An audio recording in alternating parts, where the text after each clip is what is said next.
I like the name Cidny Bullens because you know why? It's more prettier for a woman like her, especially when she was young and sweet back in the days, yet tough and hip with a tomboyish look.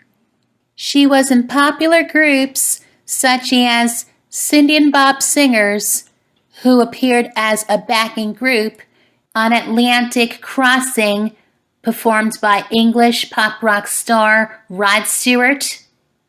The Refugees with Deborah Holland and Wendy Waldman.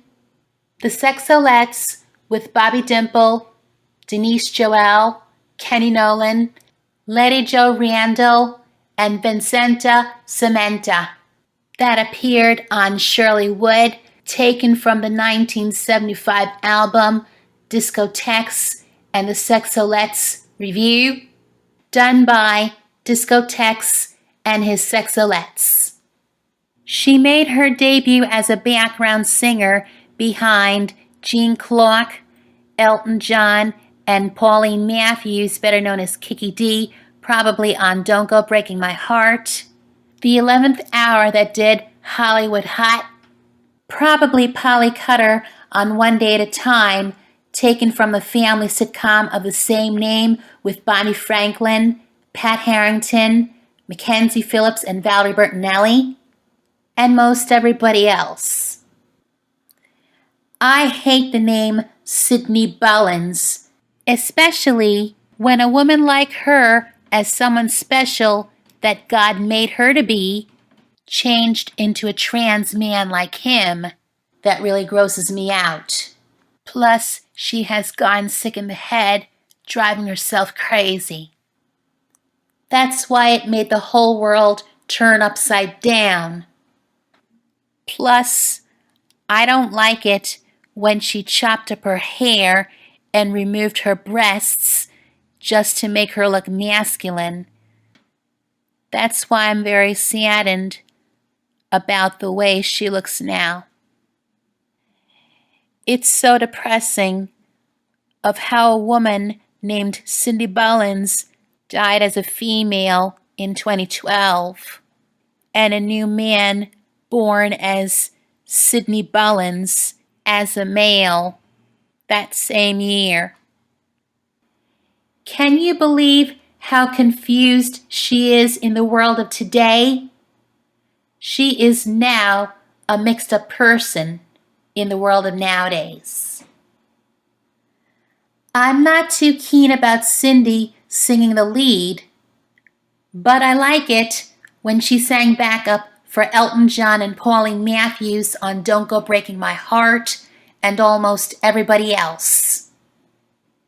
So here she is on American Bandstand performing her lost, unknown pop hits, Steal the Night and Too Close to Home. I've seen this lady's picture everywhere. I've listened to her music, and I visualized her without ever having met her as a strong, powerful, big woman, you know, like, wow. And all of a sudden, this little bitty girl walked in like a coiled spring. She goes, doing, you know. She is very special. Ladies and gentlemen, Cidny Bullens.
Gentlemen, without them, you'd be in a lot of trouble. Shall we take care of that right now? That's for sure. Let's. I say we'll start with the man furthest over in the red shirt. Trantham Whitley on keyboards. Nice to see you, sir. The gentleman here. Howard Epstein. Howard. Gentleman behind drums. Tom Mooney. Thank you, Tom. And last but not least, Mark Doyle. Mark, nice to have you with us. What kind of jobs did you have before you became a singer? Mostly gas station work, pumping gas, and I swept floors. I was a short order cook. I licked envelopes. You name it, I did it. Didn't somewhere along the way it occur to you that you were wrong in thinking you might become a singer? No, not really. I just had this kind of blind drive that I had something to give to rock and roll. And really, it's rock and roll. More than singing, it's the writing and the performing and all the stuff. I beg your pardon to interrupt. Did you write everything on that album? Yes, and I co-wrote the next song that we're going to do with Mark Doyle. That brings up a subject. If I were able to write, I would be inclined to put all of my own stuff on the album. Do you do that? I'm sorry. Is this your second album? Yes. Did you do it in the first one, too? Yeah, I wrote all the songs, co-wrote too. Are you ever going to run us stuff? I hope not. That's, you know, it might happen. I hope it doesn't. If it does, though, that's all right. I'm not opposed to doing other people's material. I want to jump back for a second. During that period of pumping gas and licking envelopes and all those dumb things you did, was there anybody along the way that said, hey, you're good, you ought to do other things, or did anybody give you a little helping hand?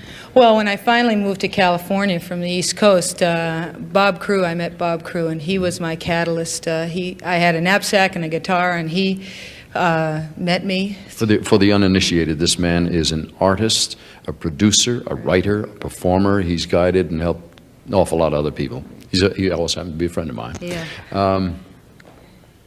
I don't know where to go from there. Do you offer any hope for anybody who ever reaches the despair and says, oh, I got to give this up? Sure, you just got to keep going. You know, if you want to do it. I figured my odds were that someday I was going to make it if I didn't give up. So. What was the Elton John story? Did you con him into a job? Sweet young thing like you, Buffalo this man? Not exactly. I did crash a party where he was at, and I decided that I would stay after I saw that he was there. And I met his manager and him throughout the night. And he just asked me, after he found out that I was a singer, he asked me if I would go on the road with him. And 2 days later I was rehearsing, and the next week I was on the road. Sounds like a bad B movie of the old days. Would you sing another song? I sure would. This is the one you two co-wrote? Again, the title, please? Too Close to Home. Ladies and gentlemen, Cidny Bullens, please.